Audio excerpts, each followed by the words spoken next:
Minnesota fishing opener is come and gone, and it was a cold one. It was cold outside. 27 degrees. It was 27 degrees, and we weren't in northern Minnesota, but northern Minnesota got snow. I know Zippy, my buddy out in Devil's Lake, got snow. We didn't see the snow, and it was actually fairly pleasant to start the day on opener, and even around the 11 o'clock noon hour, the sun came out, but then it got chilly again, and that's just what you deal with. It's the Minnesota fishing opener, and if it was beautiful, sunny, we'd question ourselves if it really was the opener or not. And we've had years like that, but this year it was chillier. And one of the things we saw a dip in water temperature. We saw water temperatures back into the low 50s. They were just about 60 and 60 in some spots of lakes just not too long ago, but it dropped back into the low 50s. You saw some fish change their behavior a little bit here in the Twin Cities area. We saw some of the fish, especially the bass, slide out. Earlier in the week or last weekend, we could see the bass all over in the shallow water. It was easy to spot them. You could physically point them out. I was not seeing that as much the last couple days. We had to slide off into that 5 to 7, 5 to 8 foot range to catch our fish. And still fish some erratic presentation, still fish baits that had noise and vibration, but slow down on a retrieve instead of burning things in. And we'll talk about some things we use to catch our fish and go from there. But hopefully everyone had a safe opener, and we'll give a recap on what we did this past week to catch fish. We did make some moves during the week to chase some more panfish, and that's been very consistent with what I've preached the last 3 weeks. So I'm not going to beat that one with the dead horse. I'm going to focus more on the bass bite. That's what we targeted this week, and we did not chase walleyes. We predominantly chased bass and had bait casters in our hands the whole time, burning baits and getting after it, right? Even Benny, you were using your new bait caster. Yep. You got that new Shimano SLX DC, and that's been a great reel for the kids. You can get a good reel under $200 that's digitally controlled DC from Shimano. And for someone like Ben here who's 9 learning to use a bait caster, it makes a world of difference. I understand it's still a bunch of money, but if you find a Thorne Brothers or a shop like that during a sale, they're going to give you a good deal on one. So you can get into a reel like that for under 200 bucks. And that's what we did for Ben here to get going. And he practiced in the yard for a while. And then guess what? This weekend was his first opportunity to chuck that bad boy with a chatterbait on it. Pretty fun, huh? So, all right, let's talk about some things that we use to catch our fish. Like I said, the bass was what we targeted, and they pulled out a bit. I didn't see them up against the banks like I should have. I didn't really tuck into some of the back channels and stuff. We fished Main Lake because I feel better about that on what we were seeing, and we had a lot of wind in some situations, but we threw chatterbaits. We wanted to stay warm, we wanted to stay active, and we also threw swim jigs. So I'm going to show you what we fished. For starters, we had 2 different approaches. We threw, I'm throwing the Z-Man jackhammer. I know they're spendy, but I've thrown them side by side with all the various Z-Man chatterbaits, and the jackhammer definitely outproduces. It gives you that constant purr, that constant hum, super sticky sharp hook, and the second you start cranking down, especially for like Ben or Jack who's still getting into this sort of thing, you don't need to rip them to get them to start vibrating like some of the other chatterbait models. You can just start to crank and instantly it starts to purr, and I think that's a big deal on catching these fish. So we threw the jackhammers, and we really threw 2 color patterns. We threw this good-looking golden shiner. You got the gold blade. You have the white, gold, brown silicone, and we threw the white minnow bait on the back of that. We were actually throwing that razor shad from Z-Man on there. It's a smaller, thinner profile. Later on this spring and in the summer, I'll throw a 4-inch Mr. Twisty Sassy shad, but this thinner profile, at least this time of year, has helped us seal the deal on more fish. So that golden shiner with the white tail was awesome.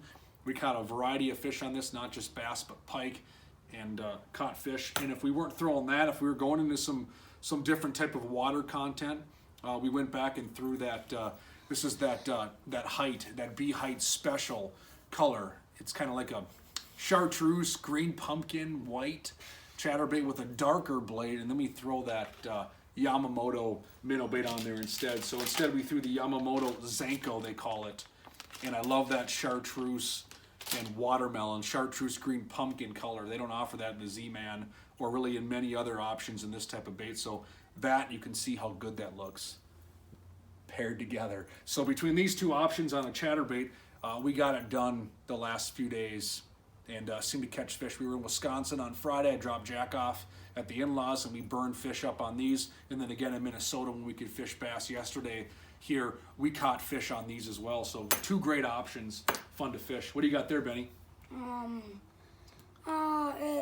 It's like a different version of a swim jig, Yep. kinda, because like This is I what you're throwing right there. I'm throwing this swim jig The all-terrain swim jig. with a buzz bug, white buzz bug, I'll bring it up there. Keep talking. and what we've been mostly using are pocket cross and buzz bugs because we've been using a lot of swim jigs, crankbaits, We threw a little bit of crankbaits. and we still have some crappie rods, don't we, in the boat? You guys did fish some crappies. We saw a really big crappie. Yeah, Jack tried to get him with the net. We saw. What else did we see? Muskies. We saw walleyes. We saw like 7 muskies. 7 muskies, all kinds of fish. Not to butt into Benny, but I wanted to elaborate a little more on the swim jig. And the nice thing about the chatterbait swim jig combo, which I like to throw this time of year, is because I can slow down this swim jig. And we're fishing a lighter style swim jig. You know, All Terrain makes different size swim jigs from 1/4 ounce to 1/2 ounce. 5/16 seems to be one of the most common sizes, but you can throw that 1/4 ounce, that lighter swim jig, even on a spinning rod for someone like Ben, or windy conditions like we've had here the last couple days. But this white one caught us a bunch of fish. We were fishing moderately stained water. This white with that red bloodline was catching fish. We also caught them on the golden shiner type stuff.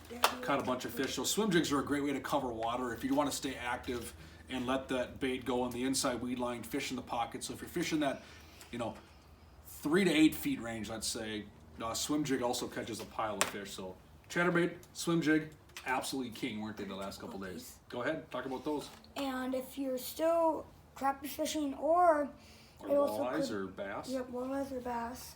I would use Pro Series sleek jigs. They're the What's that? me see. Okay. It's basically that you're gonna have like a sickle hook on there. Yeah, and with it, Ben really likes these. you were They caught his asking, eye at Thorn Brothers. I am using the mini tail, the black color. Mr. Twister, yep. Twister tail. Yep.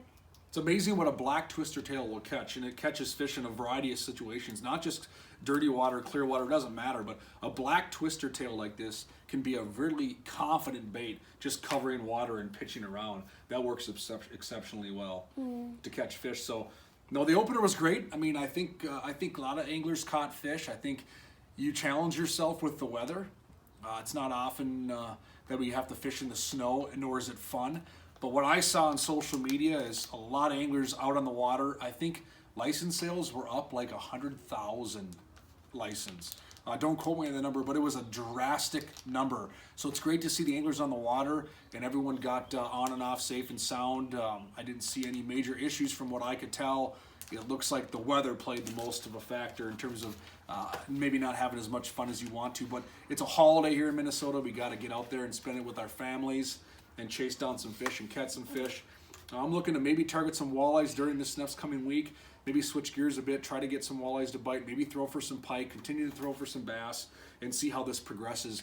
If you look at the 10-day forecast, we still have 50s and 40s in it. It's going to be cold. We're going to be bundled up, right? In hoodies and stuff. It's warmer out right now. It's in the afternoon. It's in the 50s, and Jack we're had dealing snow with it. pants last time. Jack wore snow pants to stay warm. But if you look at the end of this next week, rest assured 60s and 70s look like they want to come back, and we'll be back into some warmer temperatures. So big thing is you had a cooling water temps. What we found to work was slowing down, still fishing similar spots, maybe backing off a hair and slowing down a retrieve. I noticed a big difference on the chatterbaits.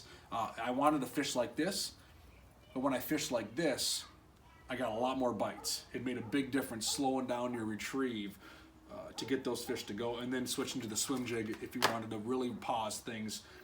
We did throw some wacky rigs. We really didn't get bit on them.